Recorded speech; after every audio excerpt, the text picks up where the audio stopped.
See, I told you you'd have friends on the call here tonight, Hugh. Well, we're not friends, but no, we sure are.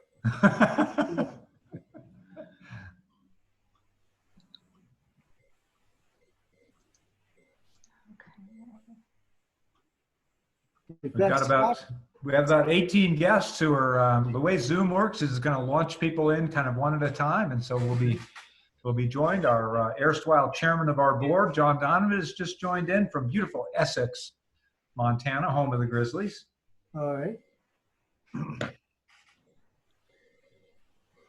And he has a picture of the garden wall and what I call Upper Grinnell Glacier behind him. I can't come to call it Salamander. I have to call it Upper Grinnell Glacier. That's right. That's right indeed. I figured it was just the right background for today. Yeah, that's a good one.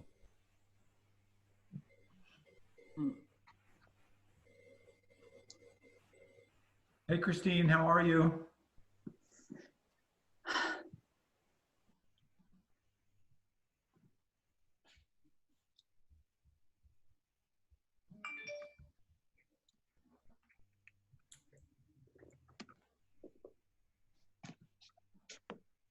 We'll give folks a couple of minutes here to get settled in. Christine, can we help you with some iPad navigation? And by we, I mean Jill or Emily. There, now I think I can talk to you, right? Yeah, you can talk, you bet. Well, I don't have a picture or something, but. Yeah, no, welcome. Thank you. Okay. I thought it was Can you hear half me? hour from now, and I got all freaked out. I didn't get signed up and started, started. So I'm glad I didn't miss anything. Perfect. No, that's perfect. And we have Tom Walker from beautiful Columbus, Ohio, and Carolyn Radakovich from the Queen City of the Rockies, Helena, Montana.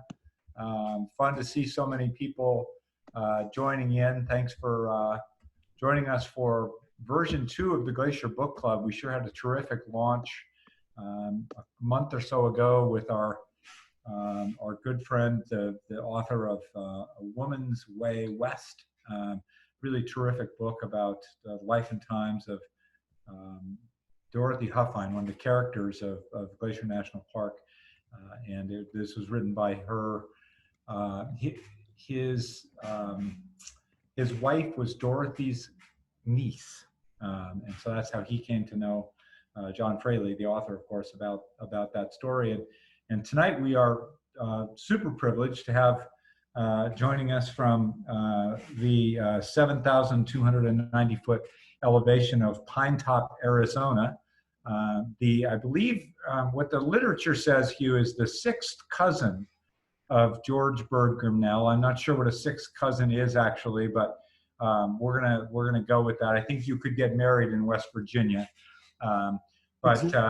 Hugh is a great friend of the Conservancy. He has done a number of events with us and donor thank you events where he does a kind of one-man interpretive show as George Bird Grinnell. And in the last year, and actually I believe the book was just published in May, Hugh, Right. Put together this very compelling, as you all know from reading it, this very compelling first-person journal about the early days of Glacier National Park. And so it is a terrific honor for us to have the University of Arizona's own, where Hugh both got his bachelor's degree and master's degree, Hugh Grinnell with us tonight. So Hugh, thank you very much for joining us, and everybody else, thank you as well for joining in. We want to make this kind of a collaborative effort, so feel free to use the chat, which is in the bottom middle of your screen. You can also just start talking, and that will work as well. And we want to be able to have a really good discussion about the book. I thought I'd start it off by kind of asking Hugh to take us back to the time when you learned that you were related to George Bird Grinnell, and when did that happen? What was your path? I understand it's related to the railroad and Rocky the goat. Well, I was living in California at the time, and my wife and our 5-year-old son, Robert, who, by the way, you met last year, Doug, decided to go to Seattle to visit some friends. And I knew that the Great Northern had its western terminus in Seattle, and I wanted to visit the King Street station. So we drove there, found it, took my photographs of this beautiful, beautiful classic architecture station, and went outside, and lo and behold, right there in front of me was a Great Northern Streamline passenger car consist. Now this was in '75, 5 years after Amtrak took over. So these cars had all been sold to Amtrak. One of them was Grinnell Glacier. And I thought, what the heck is this? I had no idea what Grinnell Glacier was. I had no idea why it was on a passenger car. But that year, I had just joined the brand new Grinnell Family Association of America, the genealogy group. In the journals that came out 4 times a year, every once in a while, I had something about George Bird Grinnell, so I started learning about him. The same year, I was a charter member with the Great Northern Railway Historical Society, which had a different name then. And I started getting journals, quarterly journals, about things about the park and the passenger trains. And there before me was another picture of Grinnell Glacier on a passenger car. So I started learning things because of my family and because of a hobby, because I got into model railroading. And when I was about 10 years old, my dad took me to a store to buy my first train. I thought I was just going to get a box with everything in it. But at that time, you bought each car separately. So the guy who owned the store was opening each box at a time to see what I liked. And he came up with an orange-sided, green-roofed, green-end boxcar with Rocky on it. And I said, that one's mine. And I'm in Arizona, but since that time, I've been very fond of Rocky and all of the railroad lore and so forth. So that's sort of what started it. That's a terrific story, and it's so interesting to be able to take that love of the railroad, and which is really at the very core of how Glacier Park came to be, and then match that with this family narrative that is so tightly knit together. It's really an amazing story. Glacier has this connective tissue to a lot of different stories. I talked to Tom Walker earlier today by email, and was sharing, I just finished the Orville and Wilbur Wright story, and sure enough, you get to that story, and the Hill family is involved in that, and the railroad, the original Great Northern Railway family. So it's really interesting to see these passions for place and for family kind of come together. So, and what kind of drove you to just decide you were going to write the book? Oh boy, I'll try to keep this down to half an hour. I do have the control of the mute button, Hugh. My father was a professional musician. He played with the big bands. When he was 12 or 13, my grandfather, his father, brought home from our music store. That's what we did. We had a music corporation in Michigan. Brought to my dad a banjo. Well, like any kid, even now, you get a banjo or a guitar, you start learning and plunking and doing whatever. By the time my dad was 16, he was very proficient. But if you think about those old bands, if you've ever heard those old orchestras, it had sort of a plunky plunk sound, and it wasn't melodic. But the banjo was the heart of that. And my dad, there's a lot about that.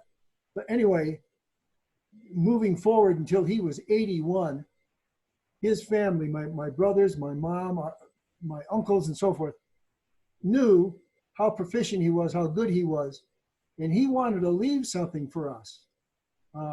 He had a business. He wasn't 100% musician. He had a business, but the business wasn't something to leave to us, but his music was. So when he was about 81, he made a cassette tape. Now I'm talking about the 1990s or 80s.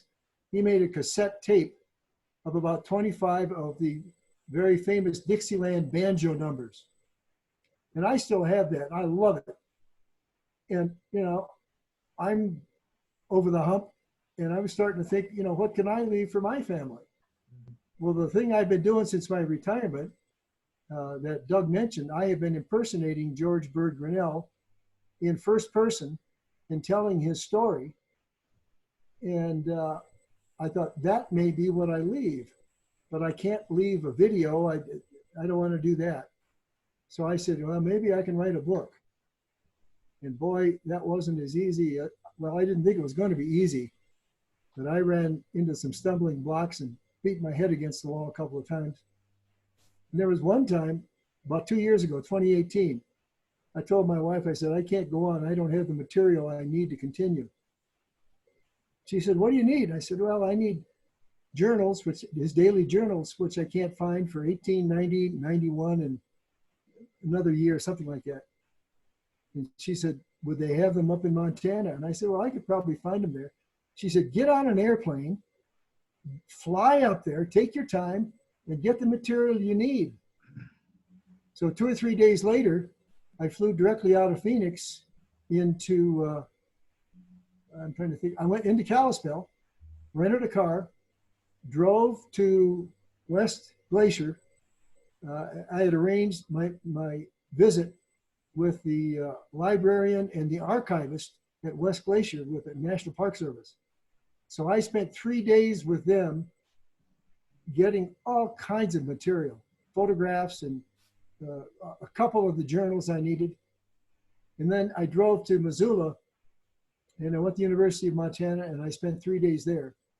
And I got more than I needed from both places and then continued on with the book. That's terrific. Well, you know, I would be remiss if I didn't connect this to the work of the Conservancy. We work very hard with the archives, as you can attest, Hugh. They are in, let's just say, perhaps not the most ideal quarters, former dormitory for staff at the park. And we've been working very closely with them to try and protect those archival quality documents. And part of that is digitizing them. And right now we're actually starting to engage in a larger conversation with the park about what the long-term future of both public access to those documents and also the care of those documents are. So you might see more narrative about that from us. And I think you would agree, Hugh, that perhaps the archives could use a little bit of attention. Well, when I first saw the archives was in 2010. The Great Northern had its annual convention at the Glacier Park Lodge. And I presented the story of my distant cousin in costume. And I had a lot of people afterwards come up to me and say, I never knew that he was the one responsible for creating the park. I thought it was James J. Hill. Well, no. But anyway, yeah, those buildings, they look to me like army barracks in bad shape. And yeah, they're very old. Well, we'll keep you all, everybody updated on that, because it's a shared, this whole idea of the history of the park is a shared commitment for all of us in terms of protecting it for future generations. But that's a discussion for another time. We're here to talk about Hugh's amazing book. I think you did a wonderful job editing a lot of pieces. I was particularly taken by the number of, you know, very cool stories. So I just wanted to kind of throw it open to the crowd, to the group here tonight. And it's great to have, you know, 25 or so people with us. And Scott, since you're the designated friend, maybe you're going to have to go first.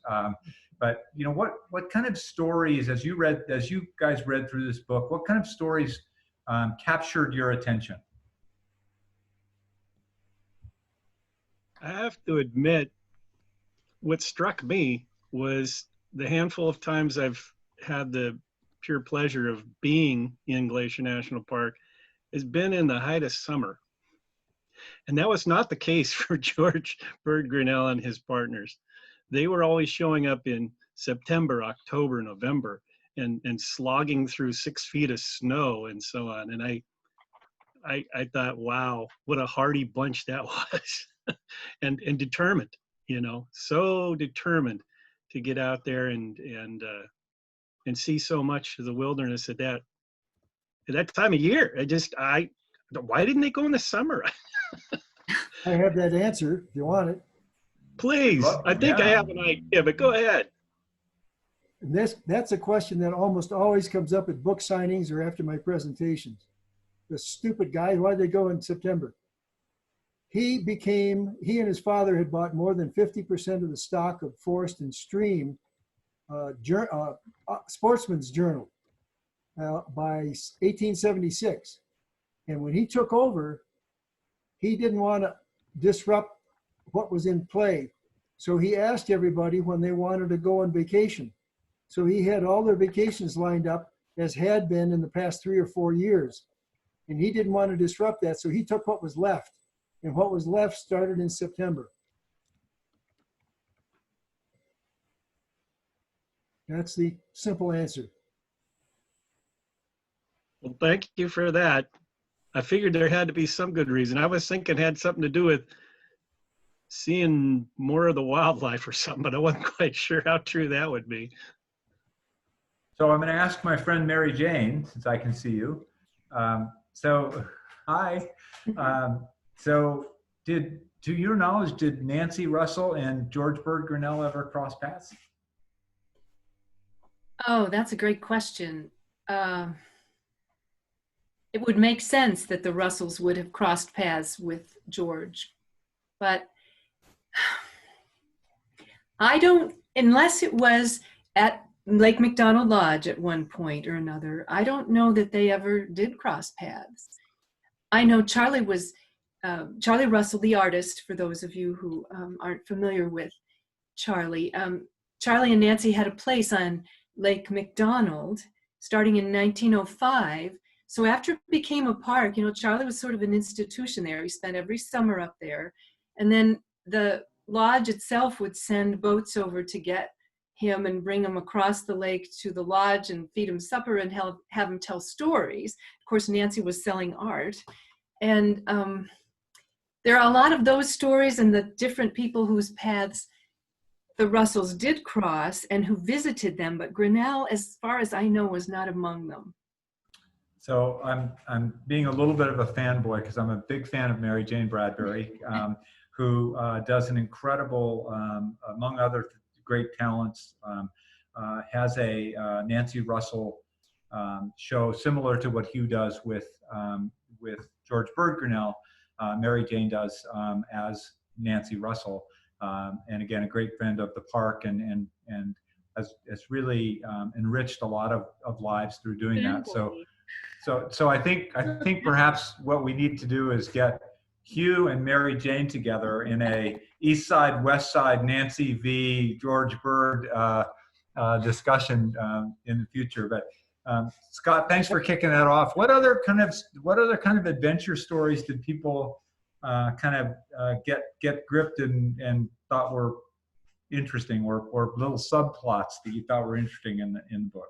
Hey, Doug, before we get away from this last discussion, Bird, and he went by Bird, that's what he preferred. Right. Bird and Charlie Russell knew each other. I don't know how they knew each other, and I doubt that Bird was ever in Lake McDonald Lodge. He rarely went to the west. But they did know each other, and I don't remember where I read that, probably in his either his memoirs or in some of his correspondence, but I don't know the occasion. Interesting. That's super interesting. Yeah, the East and the West are kind of two different worlds.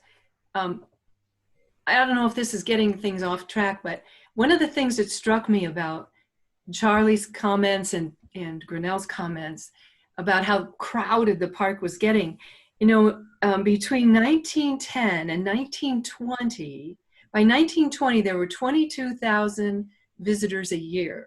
22,000, it's like, that's what you get a day. And they they talked about how crowded it was getting, and I thought, what would they say to the millions now that come there? And how, I mean, it's a matter of perspective, but what do you think these kinds of numbers that we deal with today would have meant to them? If Byrd was alive now, he would not go back to the park. Too many people. And he was happy that the park was created because it's available to thousands, well, millions now. Whereas before, when he was there, it was available to tens. That's it. So he would not go now. I think Charlie wouldn't either. And I think that's the case for a lot of locals, right? We recreate in the park more the way George Bird Grinnell did when no one else is there. But you're right, Mary Jane. The divide between East and West was, when there's no road, right, is a literal divide for sure.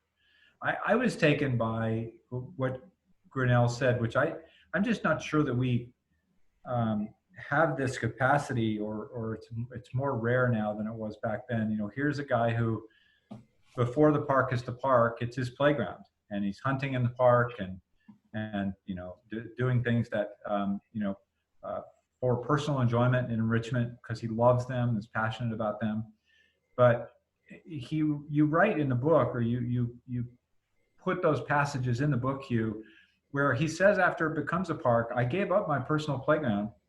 I'm fine with that because it's more important that everybody is able to enjoy this than it is for me to have it as my private playground. That, to me, in the context of, whether it's the 80s, the 90s, the 2000s, this is not a political statement, but that to me was one of the striking things about that man at that time, that he was able to think very clearly about something that was a very selfless gesture. Was anybody else taken by that same thing? You can't be shy. This is a book club. I know that we don't have wine or beer, but you can pretend. And for any of the shy ones, you can leave a question or comment in the chat.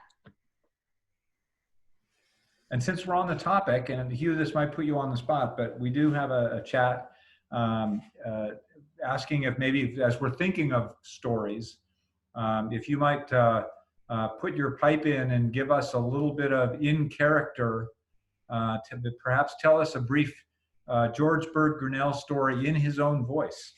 I can do that. Just put me on. There you are. There you are. My name is George Bird Grinnell. My father was George Blake Grinnell, and he was called George throughout his life. His first cousin, with whom he was in business, was George Bird, after whom I was named. It's interesting because I graduated from Yale in 1870 with a degree in ornithology. Bird indeed. You want more? Tell us a camp story. There were, oh gosh, there's so many of them that are in the book. One of them, they went to bed after a rainy day. They were all cold and wet and tired, and they all crawled into their tents and they slept. And finally Bird woke up and he was rustling around. He says, I'm not tired, but it's black outside. It's dark. I'm not going to get up. So he put his head down. He woke up minutes later. I don't know if he knew that. And he says, I'm wide awake. So he opened the flaps of the tent and there was about 8 or 9 inches of snow that was blocking the sun. And he says, hey boys, it's 9 o'clock, time to go.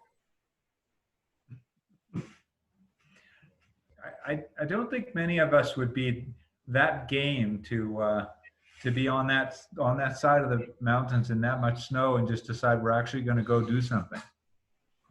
Really rather remarkable. So what other questions did people have we've got Hugh with us. Kind of a cool and rare opportunity to have an author with us to talk about his book. We're going to do this again next month with Mark Johnson, and I have his book right here, Political Hellraiser, The Life and Times of Burton K. Wheeler. You have to get it just right in this. I have to put it in front of me, which will be super fun.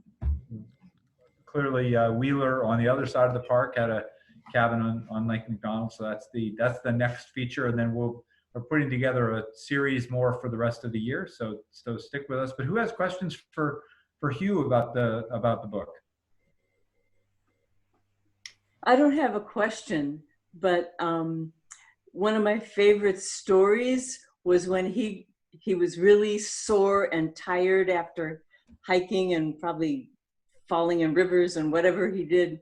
And in the morning he got up and said he was just going to be lazy all day and stick around the camp. And he listed all the things in the journal that he did that day. And then he was bored and it was like 10 o'clock. It was like, that just cracked me up. Yeah, that they did accomplish quite a bit in a short period of time. Yeah. Well, he tried to keep his journals up to date.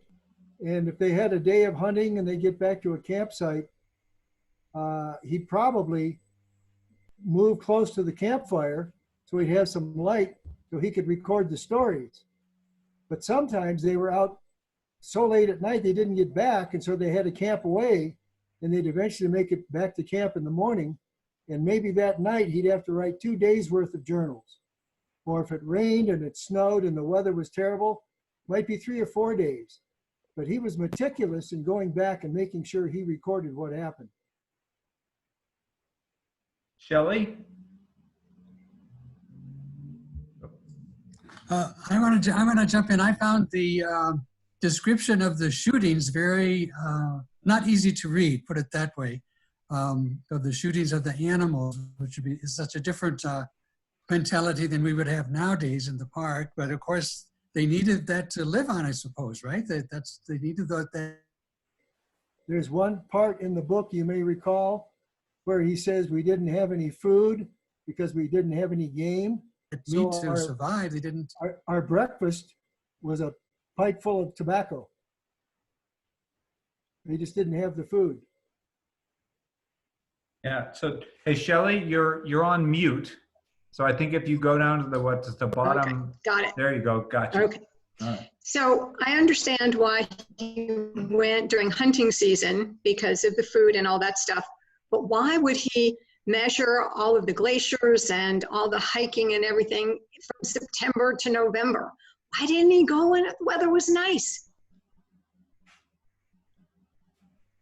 You may have come in a little bit later. I talked about that, and I'm happy to do it again. Thank you for the question.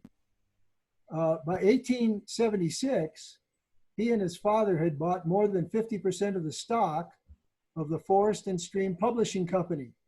So they were the owners, and he was the editor, and he was on site, but he didn't want to alienate any of the people from the company. So he said, what are your vacation schedules? And you tell me about your family. And he found out who they were. And it turned out their vacations ran from May to the end of August, and he didn't disrupt that. So he took what was left, which started in September. Thank you. And I'm sorry I was late. I thought this started at 7. Okay, thank you. No worries. So other favorite stories from the book, or John Donovan? Well, Doug, I mentioned to you earlier that I was rather struck by the casualness of the killing, and the follow on the hunting that a prior commenter said. So at the front end of the book, you just get, and then I killed, and then we killed, and we saw this, and we shot it. But later on, he comes to the place where he's focused upon. It seemed very casual, without a concern at the beginning, and then later there's a concern. We have to preserve this. We have to preserve the wildlife and this wonderful place, because otherwise the miners are going to come in and they're going to denude all the hills. I wondered if there were a specific, epiphany there or something that switched that in his mind. The only thing I can say, before he ever came to Montana, from 1870 to, I forgot the last year, but in the 1870s, he made 5 long, arduous Western expeditions.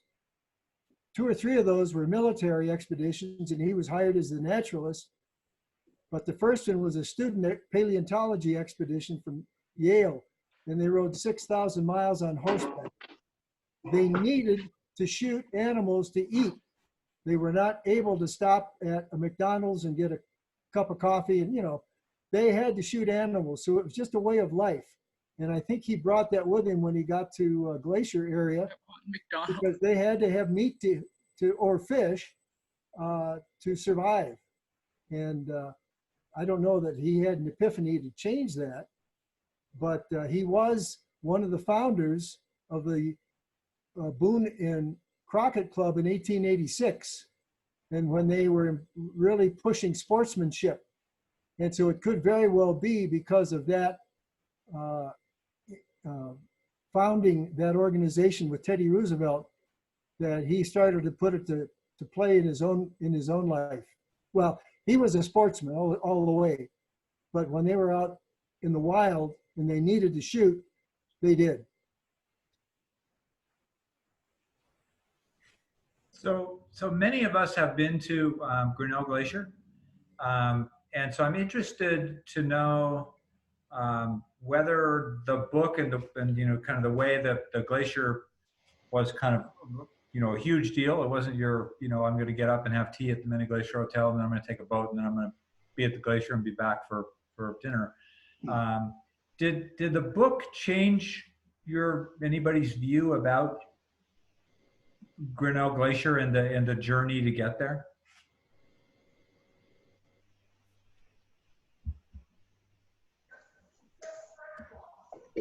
It didn't for me, other than, knowing back then they had to walk a lot or, hike or use a mule.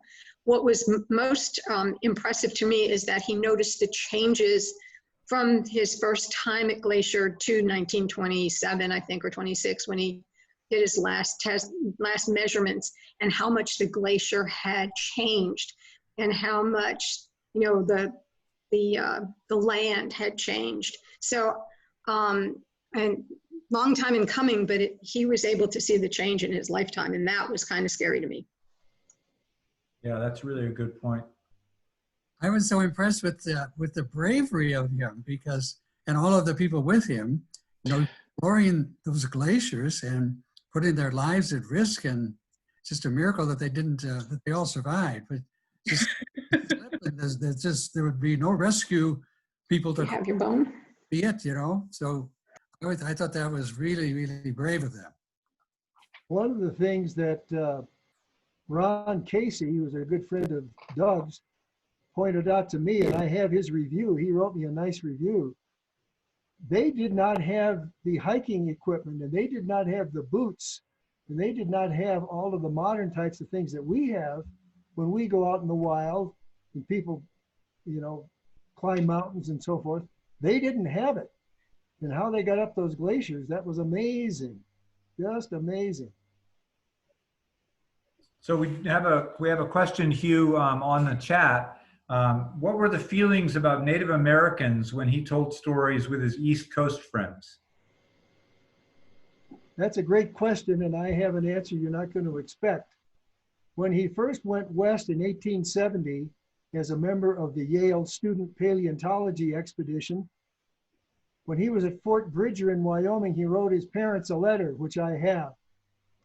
And he said, Mom and Dad, or dear mother and father, he's very formal, dear mother and father, I came out west to hunt buffalo and to hunt Indians. Well, consider he was an Easterner, and there were a lot of books being written in magazines and boys magazines about the Indians as hostiles, and that's how they were painted. on that expedition, they had 2 Pawnee scouts, and they could not speak English, and he, of course, couldn't speak the Pawnee language, but they became good friends. And the Pawnees were teaching him a few words, teaching him sign language, and he found out from them the names of their children and a lot about them that eventually led him to write 1 book about the Pawnees, maybe 2, and altogether 12 ethnology books or ethnography books that were published. But his feeling whenever he met the Indians was a very friendly thing. He honored them, he respected them. He knew that in many respects they were like American families, but they had their own peculiar ways of doing things. But he loved them and respected them. Yeah, super interesting. I mean, his relationship with, is it Willard Schultz? Is that right? I mean, Yes. it's you know, such a close relationship. Another iconic name in Glacier Park history, and to think about those 2 guys in a tent together is, you know, it's really something. You know, it's like Roosevelt and Kennedy. I mean, you know, this is really two giants of particularly that side of the park. That's really interesting. So another question on the chat: how did Grinnell get to Glacier National Park, and how did he decide Glacier? As editor of Forest and Stream, he would get letters from a lot of people, and in 1879 is my guess, I'm not sure, he got an article from a man named James Willard Schultz.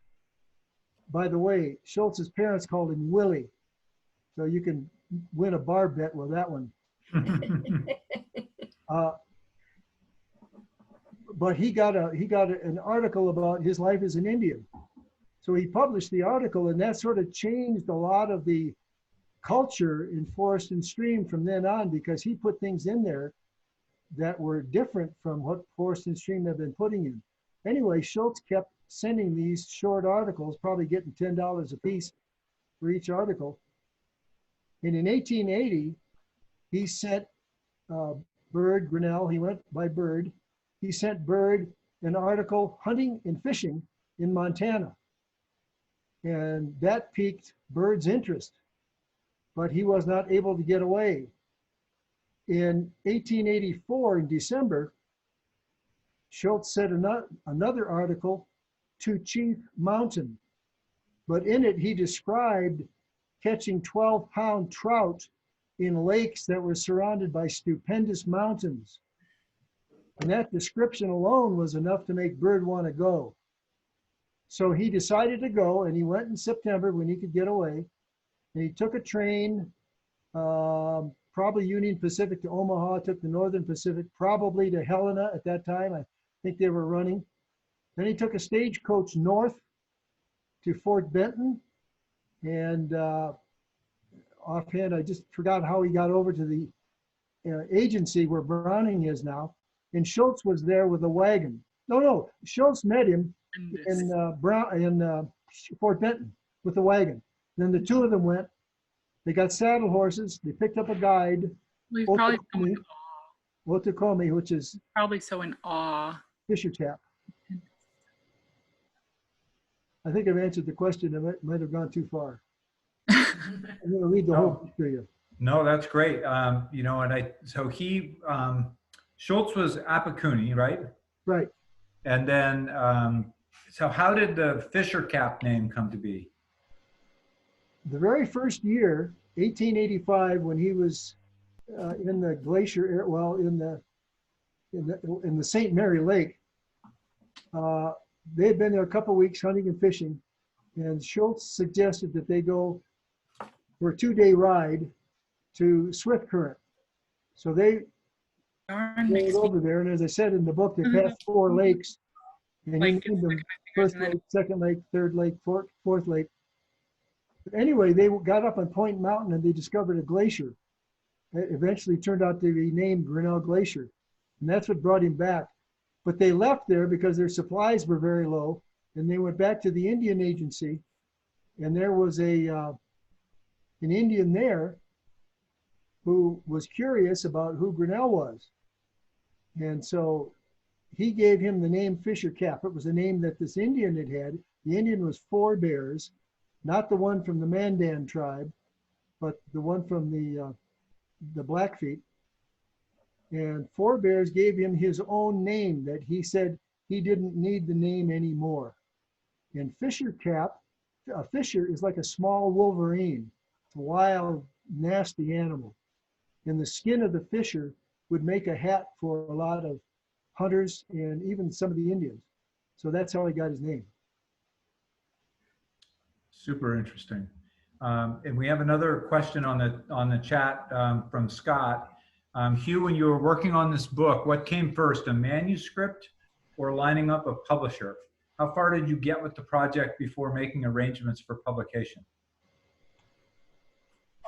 Scott's asking me that because he's going to be writing a book.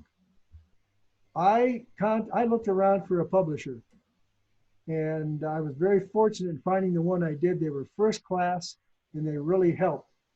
And so I talked with the editor I was going to be working with and asked him what he needed. You know, wanted it piecemeal, wanted it all together, whatever. And I got his tips. And I think different editors are going to give you different answers. But after getting the editor, the publisher in place, then I started putting what I knew and what I had. I've got a 3-shelf bookcase that is just only research material for Bird Grinnell. And so I started going through that. I knew the story I wanted to tell, but I had to wade through all of this to figure out what I was going to use. And did you read much of the Willard Schultz's writing when you were preparing for this? I read a couple of things. Blackfeet Tales, probably. That's one I did read. And another one I read, I read it not for material. I read it because I was curious why Bird Grinnell had mentioned in one of his pieces of correspondence to a friend that Schultz has a new book, Signposts of Adventure. I read it, and it's filled with mistakes. Interesting. I can tell you one of the mistakes. Schultz wrote, and this is 40 years after the fact, so his memory wasn't intact. And besides, he was writing for his readers. He said that he and Yellowfish were with Bird when he was on what was to be named a Single Shot Mountain, and that they saw the whole thing, and there was a ram about 250 pounds with horns the size of wash tubs, and he killed it with a single shot. Well, the true story is they didn't go hunting with him that day. They stayed in camp. They were tired. He went with 2 Kootenai teenagers, and what he shot was a ewe, which was about his weight, about 125, 130 pounds. Big difference in stories. Yeah, no doubt, no doubt. That's really quite incredible. So the other thing I was really struck by is, you know, I'm lucky if I can, you know, tie my shoes in the morning, and somehow we have this story about this fellow who's at the very foundation of the Audubon, who's at the very foundation of the Boone and Crockett. 100 years later, these are still very prominent organizations in our group. Laura Malone and I, who will be with us tomorrow night, chatted about the book a little beforehand, and she will probably raise this tomorrow night, but I thought it was interesting to ask you, Hugh, how you thought Grinnell's extensive experience with the Blackfeet influenced, if at all, the methods and approach he took toward hunting in general, and particularly fair chase hunting in terms of the constitution of the Boone and Crockett Club with Roosevelt.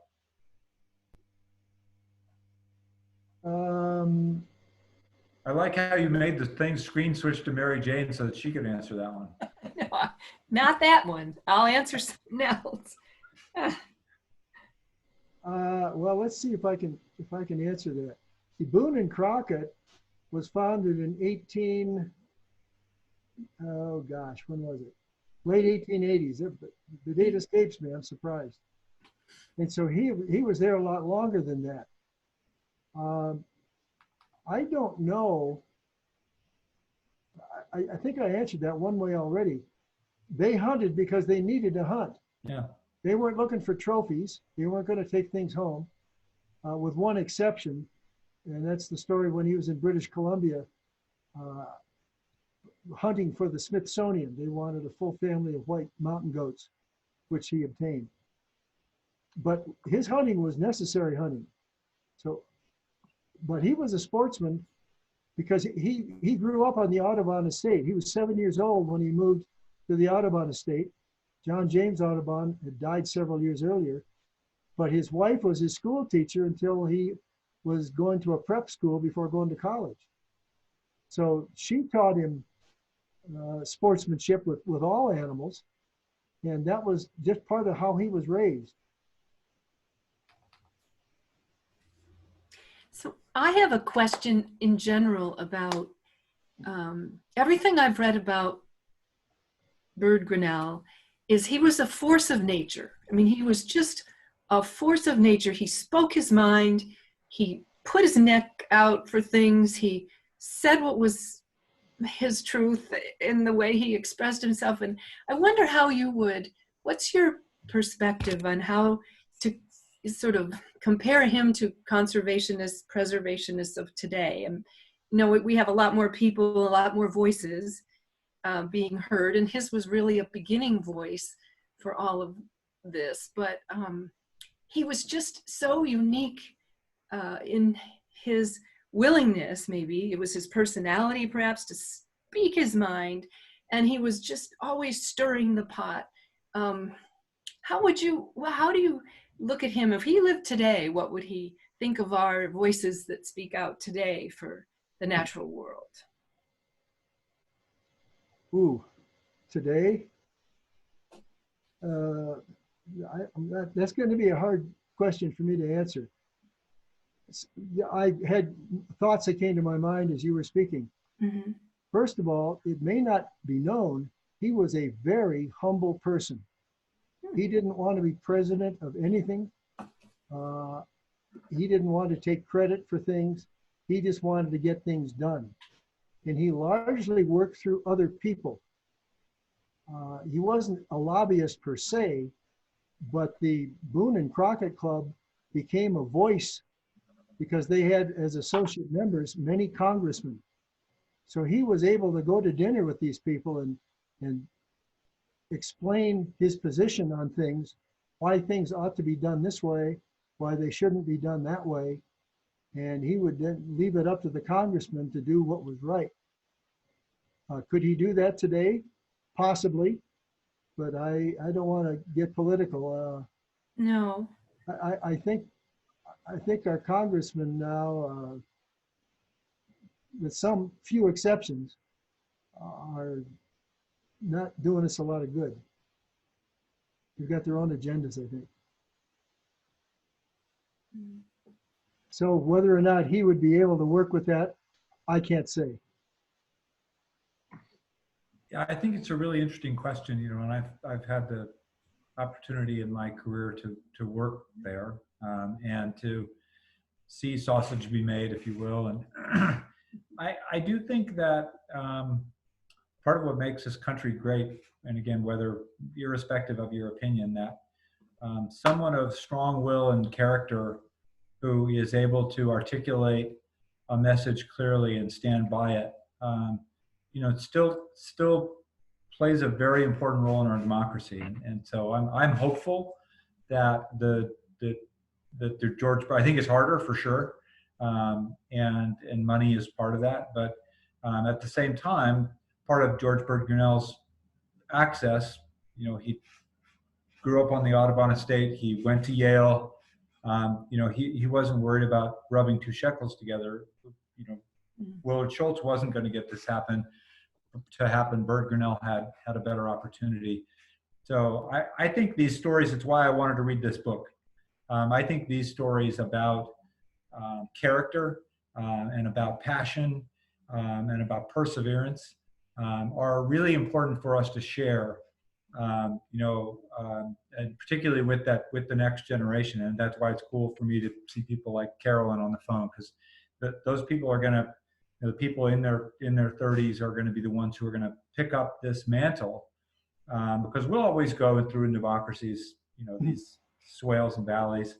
We'll go to the right, we'll go to the left, we'll go up, we'll go down. But we need to stay committed to that ideal that I think Bird Grinnell held very dear, which is that you stand up for the things you believe in the ways that are appropriate. So, go ahead, Hugh. What was the name of the Montana congressman? I want to say Prey. Back at that time, he was part of the effort. Yeah, that I don't remember. Well, that is Prey. It is Prey. Prey. Yeah, Representative Prey. Thank you. Yeah, Senator, that's it. Thank you. He, as soon as the bill was signed by President Taft, he wrote a letter. That was the first letter he wrote to Bird Grinnell, thanking him for his efforts. So I know he was respected, and yeah. And Doug, thanks for your comments. I agree. I wish I could have answered that question the way you did. I agree with that.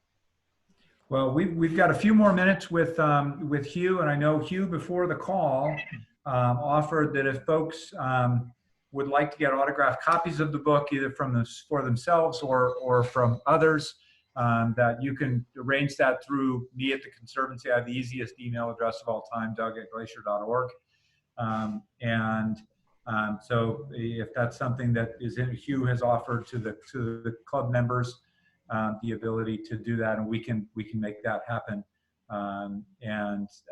So feel free to if that interests you, just pop me a quick email, and we will make it so. Right, Hugh? Absolutely. And I not only autograph them, I personalize them to whoever, to Tarzan and Jane, or Adam and Eve, whatever. Yeah, that's Hugh. so. Go. Is that Ray? Is that you?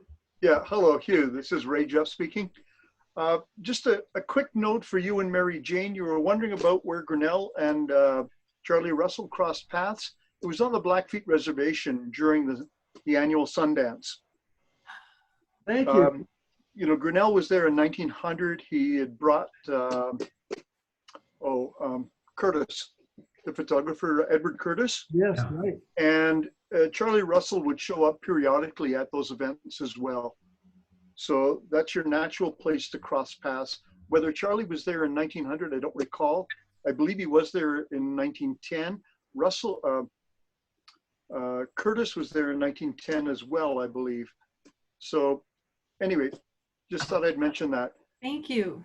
Do you know how Curtis and Byrd met? Ray, do you know? Yes, it was on Mount Rainier, or it was That's in it. Washington State, yeah. That's it.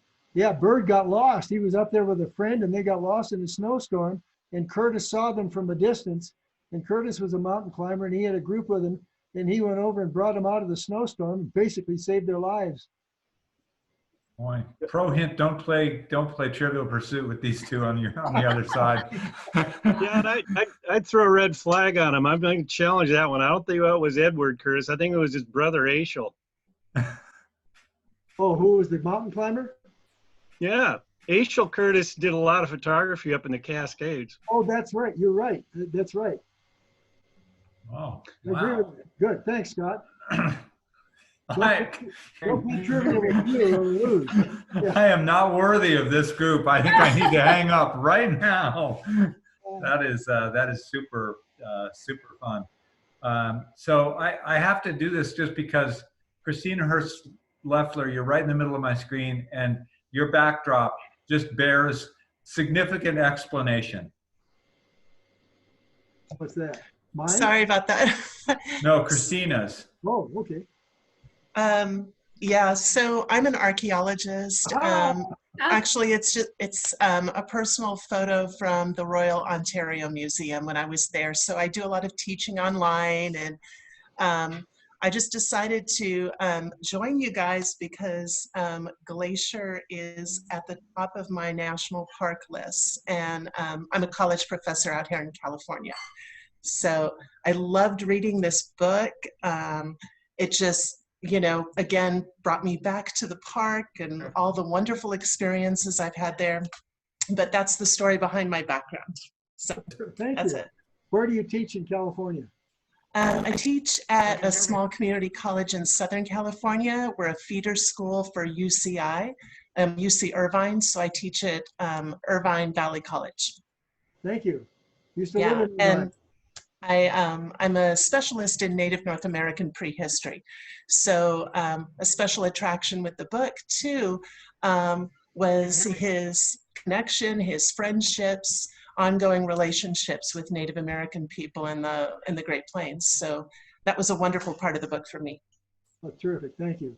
Yeah, Sure. it's really interesting, Christina. You may and for others who aren't here in the valley, the Blackfeet have taken the steps in coronavirus to actually close the reservation access to the east side of the park to protect the elders, and right, that's their living history, and you just cannot risk that. It's a really interesting time to be involved with what we're doing, and also with this relationship with the Blackfeet and the Salish and Cooney as well. But clearly with the Blackfeet, it's a very tactile experience for us, and for people to kind of really, you could see even young people's knowledge pops up that says, oh my gosh, yeah, they have a small and aging elder population in narrative history. And we're just starting to get languages rebuilt on the reservations, made significant investments there, but we're not there in terms of those things. And so to be at risk of losing that would be losing something truly irreplaceable. Yeah, without doubt. And I've been on the reservation a number of times. I've been with my family on a number of Native American reservations.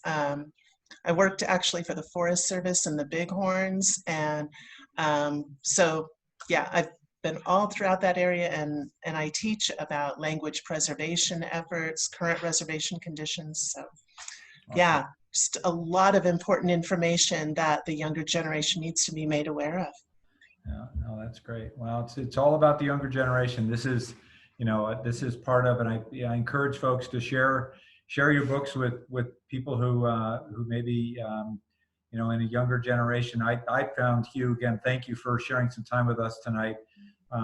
It's tricky to take as much information as you took and to put it into a digestible form, and it's a page turner. So I really appreciate your doing that, and then of course being so kind as to dedicate a couple of evenings of your life to us here at the Glacier Conservancy. It really is important to us to have your support and participation. So thank you, Hugh. Well, thank you, Doug, for inviting me. This has been terrific. I've seen a couple of friends who I've known primarily from the Great Northern Railway Historical Society. Hi, Ray. Hi again, Scott. And this has just really been nice. Very nice, Scott. Very nice. Yeah, that's great. Well, I want to be respectful of everybody's time. Thank you for spending just a delightful hour with us. Again, we'll be back at it next month. I think we're going to, next month we'll probably truncate it to one night, just because the last book we were worried that we had over 100, which is we're a small nonprofit trying to be good stewards of your money. So we only have a small Zoom account, not a big Zoom account. But I think we'll be able to do it in one night next month with Mark for Political Hellraiser. So thanks for being with us, Jill and Emily. Thanks for your help as well. And again, Doug at glacier.org. I always love to hear from folks, and any way we can keep in touch about what's going on in the park, you just let us know. Thank you. Thank you. Thanks. Bye-bye.